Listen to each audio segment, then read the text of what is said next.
All right, so today we are gonna run to grab some sushi real quick. We're about 26 minutes away from this sushi place. We've got a little bit of back road driving to do, a little bit of windy roads to do, and at the end we're gonna be on City Avenue, which is just an absolute zoo. West Philadelphia, just outside of Philly. So right now we're in a neighborhood, was just dropping something off to a friend, and now we're heading to this restaurant, which is just next to this Starbucks. So nighttime driving, you know, a little bit different than driving during the day, in my opinion, with full self-driving. Even though there's no like data to back it up, I don't think there's really any statistical information whether or not full self-driving at nighttime is different than during the day.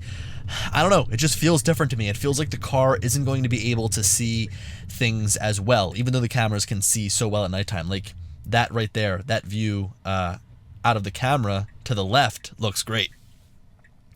Now, as a note for the recording, I'm using the Action 4, which claims to be pretty good at low light.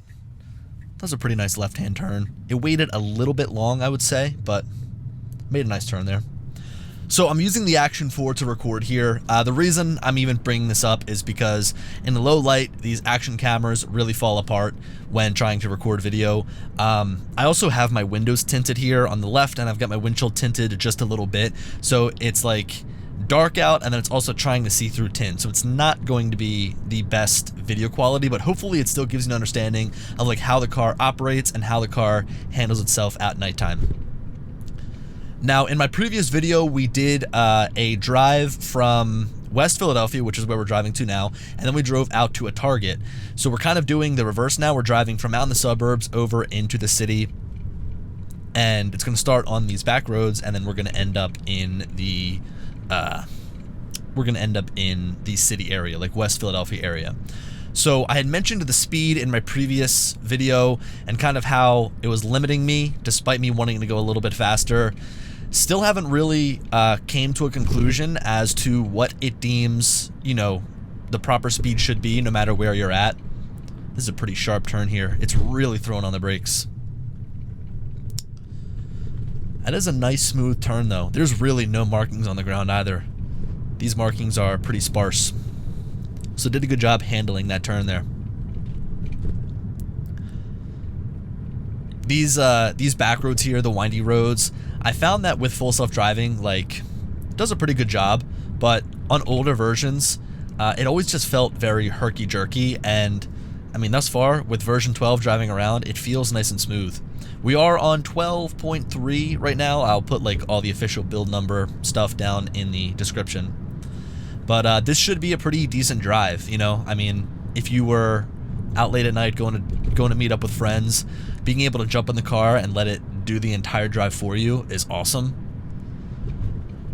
I mean, that's really one of the reasons why I bought a Tesla in the first place, like 3 years ago, was the ability to have the car autonomously move you around. I think that is just such a great selling feature of these vehicles. Now, right now, you know, I had mentioned speed, and we're kind of stuck behind some vehicles, so we're really only going to go as fast as the cars in front of us go. I will say that the following distance is nice. I mean, I feel like I'm not right on top of the person. We are going to kind of stop here. That was a nice slow brake, and then we accelerate as the car is turning. So I see a lot of anticipation here with this new build of full self-driving with version 12. Like, it would absolutely wait for that car to turn and be entirely out of the way before it said, okay, we have the clear, now let's start driving. But as that car is making the turn, it realizes, hey, it's starting to turn, let's start to accelerate as the car starts to turn. So that is, I think, a big change here with version 12, is that it just feels so much more natural and so much more realistic as you drive through. Like, it's driving as if I would. I do wish it would pump the speed up just a touch. I know that we're doing the speed limit, but not many people do that. Not many people drive the speed limit on these back roads here. It would be nice if it would just continue to try to keep up with the car in front of you. Now, we do have some trees here on the right side. It is picking up the lines over there on the right side, though, so it's not like we're going to get too close to those trees. And we got a nice slow stop here. That was a nice natural stop. That's the thing, is it just feels comfortable now. Like, it just feels like a piece of software where you can lean back and let it do a lot of the work for you and not have to worry so much. Having to babysit the car was one of my biggest gripes. Looks like we have a... Nah, we're going to be going... no, we are going to be making kind of like a right-hand turn here. This is a weird intersection. It probably won't be too difficult of a right-hand turn, though, just because I think that we'll have like an arrow here to turn. Now, I can say, looking up at the sign there... Ooh. It doesn't know what it wants to do here. So it does... There is a road that goes that way, and had a hard time trying to figure out which way it wanted to follow. It picked it up at the very last second, which is nice. There we go.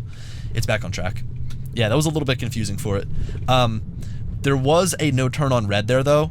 And, I mean, obviously, it's going to dictate what the car does in front of it, and it wouldn't move if that car's not going to turn right on red. But that is, like, the one thing. That's the one thing that Tesla needs to make sure its cars can recognize is no turn on red signs.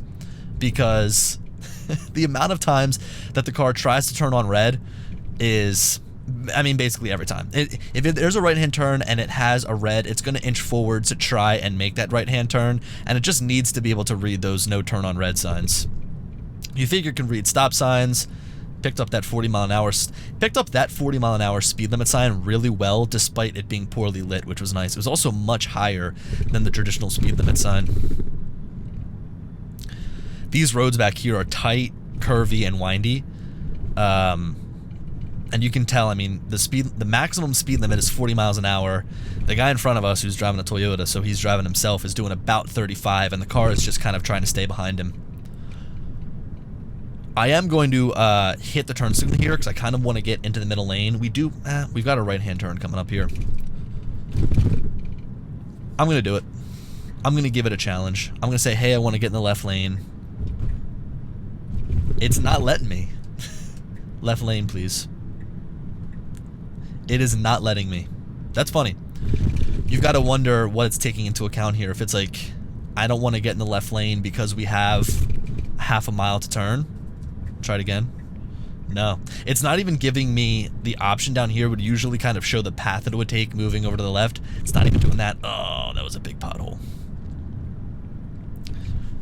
That's the thing with these roads too. There's like a manhole every 150 yards. That's another reason to want to get into the middle lane. The left lane is to get away from those manholes on the right side, the sewer drains. Pretty nice, smooth stop. I'm noticing, and I'm not going to make this official yet, but just through my observation, it's being a little bit more cautious at nighttime. I think that it's keeping a little bit more distance between me and the car in front of me at nighttime. That's just kind of an initial thought here. It'll be nice to see over the next couple of drives and over the next 20 minutes that we drive here to see, like, if that's true, if that's going to continue to be true as we follow other vehicles. We've got a right coming up here. I think that we have our own right-hand turn lane here, so we should be able to turn on right, but the car would turn right on red regardless. Now, I know that we are going to have to be driving on Lincoln Drive. If you remember, previously we started out on Lincoln Drive, but then we kind of peeled off and went on, that was a nice turn there. It basically, I mean, it yielded, basically. It didn't even come to a stop or do any hesitation, which is nice. I just feel like the car is driving so slow. 35 miles an hour. We're doing the speed limit. What if we wanted to do faster? Would it do faster? No, it's staying at 35. Philadelphians around here will beep at you for doing the speed limit. There's so many instincts in me that wants to grab the wheel when you get close to like any sort of pothole. And I am not above grabbing the wheel to ditch a big pothole if I need to. I know coming up here that we're going to be crossing over a street that has some cobblestone still. We're going to be going through like the Chestnut Hill area, and I might just take control at that intersection for the sole fact that there's nothing but potholes. It's this intersection coming up here, so we're going to evaluate as we get close. Let's see. We'll let it go. It's going to stop for a red light anyway. Oh, you know what? They actually have kind of repaved this, but still, I mean, there's like this intersection is just a complete nightmare with potholes and quality of the road. All right, we got the green here, moving forwards. Oh, it is being so cautious. It's being so cautious that the person to my right just went around me. Okay, there we go. Hey, it did its thing. I actually wasn't paying attention. I didn't know if I was in a left-hand only turn lane there. I wonder if it accidentally put me in the left-hand turn only lane. But hey, it actually made up for its mistake very well, putting me back over into the right-hand lane through an intersection, waiting for the cars to go past me. Did a really good job there. Now, really quickly, look at the map here. It is so windy coming up. Lots of windy roads here. I mentioned that Lincoln Drive is just hell to drive on, so it'll be interesting to see how full self-driving handles it. Coming to a nice slowdown around that curve. Sometimes when trying to go around a curve, it would like, man, slam on the brakes so hard, but it actually gives you a nice slowdown coming up, nice and natural, and then as you go around the curve and as it comes out of that curve, it accelerates, which is nice. A little bit of a tough turn there, a little bit harsher than usual.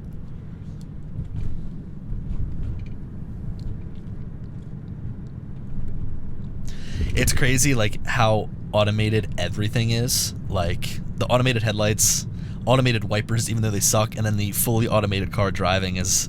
The driving experience is crazy. Like you can just jump in the car, sit here, and let it do absolutely everything for you.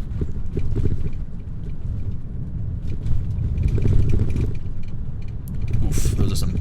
Actually, not that it did it on purpose, but it went right around those manholes back there. Now coming up here, we're going to be going through the Germantown area. So we've got some lights, we've got some stop signs. So it'll be a little bit of a slower drive, but I mean, this is the type of stuff that you're going to encounter with full self-driving, right? Like, you're going to go through congested areas like this, and these, in my opinion, are some of the best places to use full self-driving because the constant stop and go can be, you know, annoying and taxing, especially when driving through the city.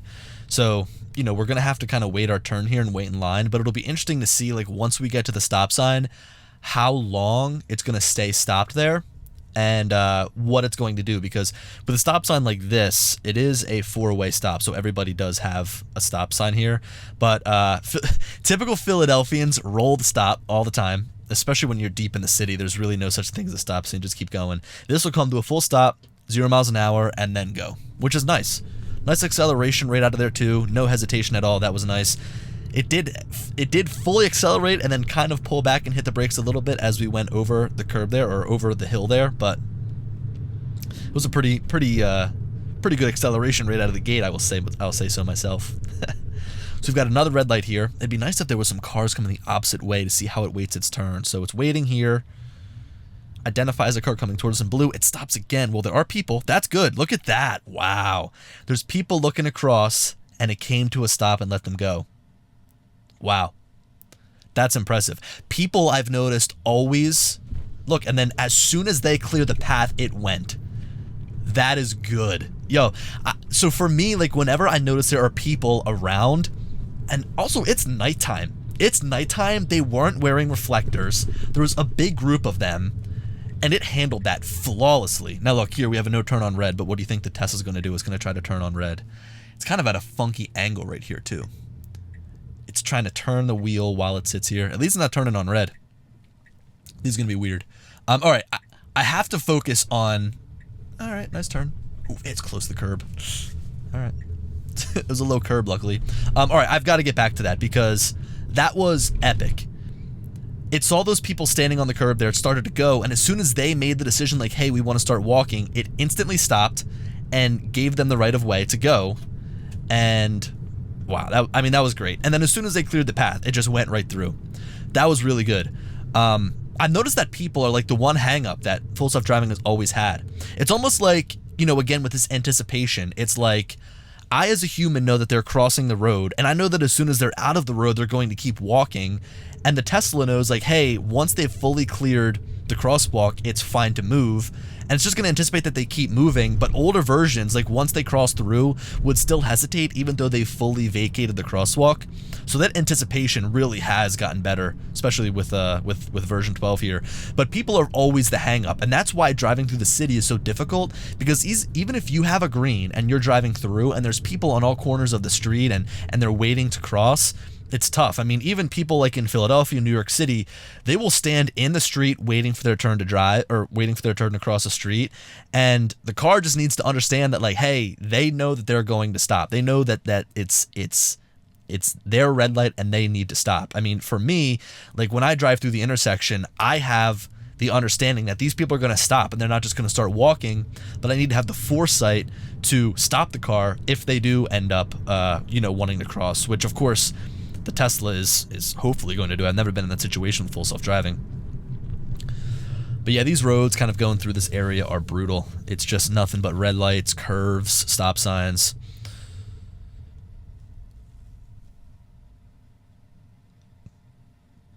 Now, I'm not sure what you guys would prefer here when watching, like the full screen visualization or map and visualization. I'm kind of, I kind of think that seeing the visualization there on the left is enough, right? I mean, I think a lot of people are kind of looking at the road and the visualization. The map is really more so for me, and also I just really want to accentuate how curvy this road is going to get. I mean, it's keeping up with traffic perfectly. It seems like these people on the right are going a little bit faster. I mean, that guy just kind of took off and gained some speed. But you can see how curvy and windy these roads are. Man, we're close to those pylons. Whenever you get close to something like that and you're making a curve, it's like you kind of tense up for a second and see what's going to happen. And I wonder what it would have done there. That car is a little bit in the road. I wonder if it would have came to a stop. I wonder if it would have just kind of slowly flowed around it and moved to the left. All right, so in about 2 minutes here, we're going to be on the windy section of Lincoln Drive. I'm happy it's keeping us in the middle lane here, and I'm almost going to make sure it keeps us in this left lane, because the right lane is filled with potholes, manholes. It's filled with, service drains.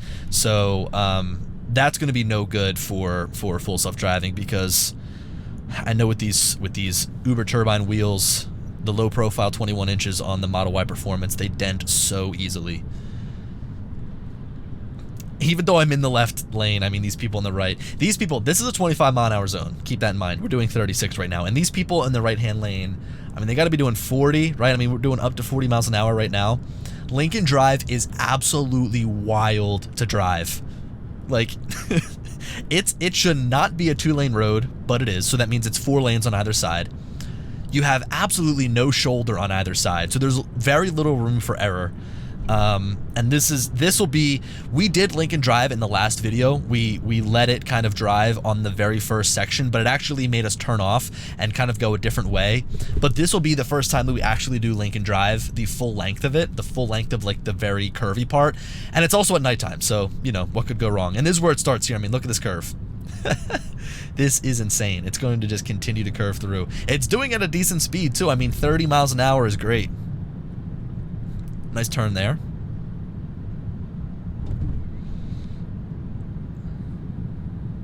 Look at this. It is a 20 mile an hour curve, and it's taking it at 30.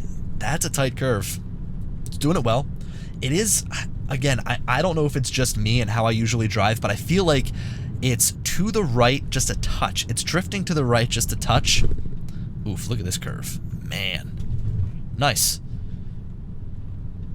I'll tell you what, there's very little room for error here. There's also barely a line on the right side, and it is handling this great. That right there is definitely the curviest part of Lincoln Drive. Coming up here, it's a little bit of a mess, kind of changing over to City Line Avenue, so we'll see how it does there. Just some curves. Some people will end up merging out of nowhere. Like, there's a couple of exits almost where people come up onto City Line Avenue off of like Kelly Drive and off of 76 that might kind of throw a wrench in things. But I mean, we've got a speed limit of 25 here. Everybody's probably doing like 40, 45 on this road. The car is doing 35, so the speed is great. This is like the ultimate test here. Lincoln Drive at nighttime. Like, if it can do Lincoln Drive at nighttime, granted there's not like too much traffic it needs to stop or brake for, but like, if it can do this at nighttime, man, it can do almost any back road. I'm certain of it. What's nice too is it hasn't made me grab the wheel at all. I mentioned this in my previous video. Like, I really enjoy that the Tesla is able to look over you with the camera now and see that you're paying attention to the road, and then it allows you to, you know, not have to shake the wheel because it knows that you're looking at the road, so it's kind of like a way of proving that you're staying attentive and being aware. But also, it is so strict. I mean, you can be changing the song for 5 seconds and it starts beeping at you to look at the road there. Just as I talk, it tells me to grab the wheel. We got a couple more curves here. Oof, it hit the brake a little bit for that one. That was a good curve, though. That was a good handling of it. Now, I mean, we have to stay in this left lane anyway because we're going to go up to City Line Avenue. So I guess that's maybe the reason why it wasn't trying to get over into the right lane. But again, better for us because it's just a better quality road than what's on the right. So City Line Avenue is coming up here. We're going to stay in this lane and kind of go around the curve. There's absolutely no markings here. I like that. Like, look, right there, that little curve line right there. Like, even though it doesn't feel like it needs to absolutely stay inside of the lines. Like, it kind of went over the line back there in order to get over, which is nice. And this is a tight curve right here, too, and it's taking it with some good speed. Nice. So, as I said, people are, like, merging from behind us in the back right. People are coming on from Ridge Ave to the left. Now we're going to go straight. We've got some red lights that we're going to hit. I do want it to go a little bit faster. City Avenue is kind of like a business highway, business district highway. This is an area right here where it definitely should be doing a little bit quicker than 35. It's picking up speed a little bit. I mean, we have 3 wide lanes here.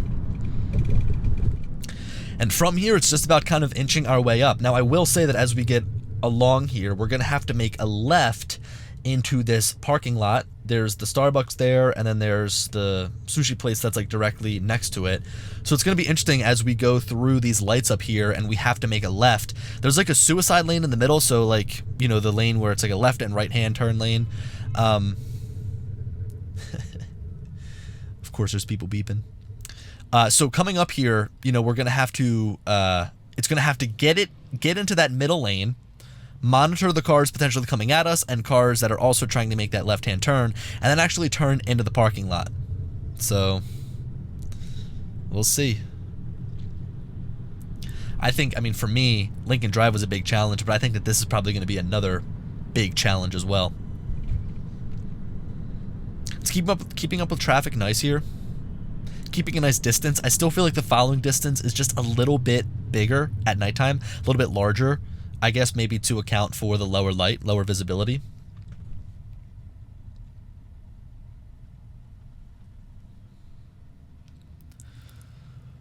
I say it all the time, but the visualization when sitting at stoplights, especially a busy intersection like this, is just insane. Being able to look all around. It builds out everything, the crosswalks, the cars coming over there from the right. I mean, you probably can't even see that, but that is so far with trees in the way over here to the right side.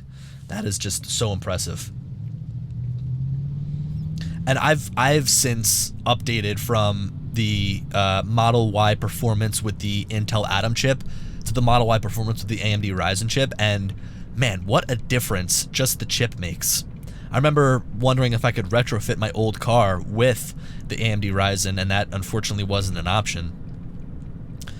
Also, I'm running Hardware 3. I always forget to mention this till the end, but this car's got Hardware 3 on it. Just missed the boat on Hardware 4. Maybe I did mention that in the beginning of this video. I don't know. It's been like 20 minutes since we started, so.